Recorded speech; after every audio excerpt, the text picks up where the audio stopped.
കരയുടെ ചാരത്തിരുന്നു നാം കഥകൾ പറഞ്ഞതോർമ്മയുണ്ടോ? ഇരുവഴി പിരിഞ്ഞു നാം രണ്ടായതിൽ പിന്നെ ആർദ്രമാം സന്ധ്യകൾ പിറന്നിരുന്നു.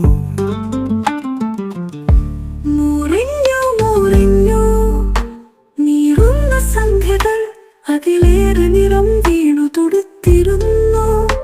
രാവേറെ ചെന്നിട്ടും പിരിയാൻ മടിച്ചു നാം കൈകോർത്തു നിന്നതോർമ്മയുണ്ടോ? പൗർണമി തിങ്കൾ തിരയിടും മാനത്ത് ഇന്നും തെളിയുന്നു താരകങ്ങൾ. വിരഹം പിഴയുന്ന നിലാവാഴിയിൽ സ്നാനം പിന്നെയും തുടർന്നിരുന്നു.